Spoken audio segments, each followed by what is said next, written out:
Doctor Shamanur ಶಿವಶಂಕರಪ್ಪನವರು ತಮ್ಮ 95ನೇ ವಯಸ್ಸಿನಲ್ಲಿ ಇವತ್ತು ಲಿಂಗೈಕ್ಯರಾದ ವಿಷಯ ತಿಳಿದು ಅತ್ಯಂತ ದುಃಖವಾಯಿತು. ಶಾಮನೂರು ಶಿವಶಂಕರಪ್ಪನವರು ಭಾಳಷ್ಟು ಪರಿಶ್ರಮ ಮತ್ತು ಸಾಧನೆಯಿಂದ ಬಹುದೊಡ್ಡ ಎತ್ತರಕ್ಕೆ ಬೆಳೆದು ನಿಂತಹ ಆದರ್ಶ ವ್ಯಕ್ತಿಗಳು. ವೀರಶೈವ ಲಿಂಗಾಯತ ಸಮಾಜದಲ್ಲಿ ಅತ್ಯಂತ ಹಿರಿಯ ಜೀವಿಯಾಗಿ ಈ ನಾಡಿಗೆ, ಈ ನಾಡಿನ ಸಂಸ್ಕೃತಿಗೆ ಅಮೂಲ್ಯವಾದಂಥ ಕೊಡುಗೆಯನ್ನು ಕೊಟ್ಟಂಥ ಕೀರ್ತಿ ಅವರದು. ಧಾರ್ಮಿಕವಾಗಿ ಆಗಲಿ, ಸಾಮಾಜಿಕವಾಗಿ ಆಗಲಿ, ಶೈಕ್ಷಣಿಕವಾಗಿ ಆಗಲಿ, ಈ ಎಲ್ಲ ರಂಗಗಳಲ್ಲಿಯೂ ಕೂಡ ಅವರು ಮಾಡಿದಂಥ ಕೆಲಸ ಕಾರ್ಯಗಳು ಬೇರಾರು ಕೂಡ ಮಾಡಲಿಕ್ಕೆ ಸಾಧ್ಯ ಇಲ್ಲ. ಸರ್ವ ಜನಾಂಗದ ಜನರೊಂದಿಗೆ ಅನೋನ್ಯವಾದಂಥ ಸಂಬಂಧವನ್ನು ಅವರು ಹೊಂದಿದ್ದರು. ಸಮಾಜದಲ್ಲಿ ಗುಣಾತ್ಮಕ ಮತ್ತು ರಚನಾತ್ಮಕ ಕಾರ್ಯಗಳು ನಡೆಯಬೇಕು ಅನ್ನುವಂಥದ್ದು ಅವರ ಅಪೇಕ್ಷೆಯಾಗಿತ್ತು.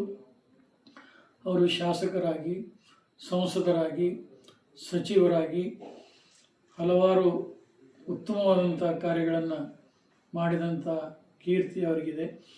ದೈವಭಕ್ತರಾದಂಥ ಅವರು ಜಾತಿ, ಮತ, ಪಂಥಗಳೆನಿಸದೆ ಎಲ್ಲ ವರ್ಗದ, ಎಲ್ಲ ಸಮುದಾಯದ ಜನರೊಂದಿಗೆ ಒಂದು ಉತ್ತಮವಾದಂಥ ಬಾಂಧವ್ಯವನ್ನು ಹೊಂದಿದ್ದರು.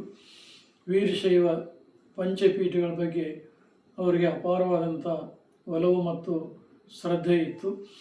ಅವರು ಮಾಡಿದಂಥ ಮಹತ್ ಕಾರ್ಯಗಳನ್ನು ಕಂಡು ರಂಭಾಪುರಿ ಧರ್ಮಪೀಠದಿಂದ ಅವರಿಗೆ ಶ್ರೀ ಜಗದ್ಗುರು ರೇಣುಕಾಚಾರ್ಯ ಪ್ರಶಸ್ತಿಯನ್ನು ಅನುಗ್ರಹ ಮಾಡಲಾಗಿತ್ತು. ಅಷ್ಟೇ ಅಲ್ಲದೆ ವೀರಶೈವ ಪಂಚಪೀಠದ ಜಗದ್ಗುರುಗಳು ವೀರಶೈವ ರತ್ನ ಅನ್ನುವಂಥ ವಿಶೇಷ ಪದವಿಯನ್ನು ಕೂಡ ಕೊಟ್ಟು ಅನುಗ್ರಹ ಆಶೀರ್ವಾದ ಮಾಡಿದ್ದೆವು. ಅವರು ಅಖಿಲ ಭಾರತ ವೀರಶೈವ ಮಹಾಸಭೆಯ ರಾಷ್ಟ್ರೀಯ ಅಧ್ಯಕ್ಷರಾಗಿ ಸಮಾಜವನ್ನು ಕಟ್ಟಿ ಬೆಳೆಸುವಂಥ ಕಾರ್ಯದಲ್ಲಿ ಗಟ್ಟಿಯಾದಂಥ ಹೆಜ್ಜೆಯನ್ನು ಅವರು ಇಟ್ಟಿದ್ದರು.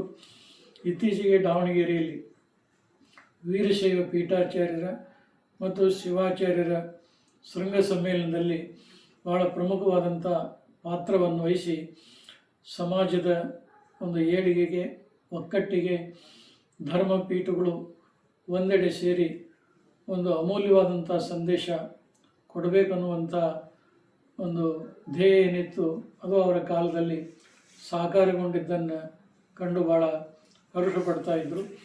ಇತ್ತೀಚೆಗೆ ಅವರ ಸ್ವಗೃಹದಲ್ಲಿ ಜಗದ್ಗುರುವರ ಮಹಾಪೂಜೆಯನ್ನು ಕೂಡ ಮಾಡಿಸಿ ಅಂತಃಕರಣದ ಆಶೀರ್ವಾದಕ್ಕೆ ಪಾತ್ರರಾಗಿದ್ದರು. ಅಂಥ ಹಿರಿಯ ಜೀವಿ ವಯೋಮಾನದ ಕಾರಣದಿಂದಾಗಿ ಇತ್ತೀಚೆಗೆ ಒಂದು 2-3 ತಿಂಗಳಿಂದ ಅಸ್ವಸ್ಥರಾಗಿದ್ದರು. ಅವರು ಇವತ್ತು ತಮ್ಮ ಶರೀರವನ್ನು ಪರಮಾತ್ಮನಲ್ಲಿ ಬೆರೆಸಿದ್ದಾರೆ.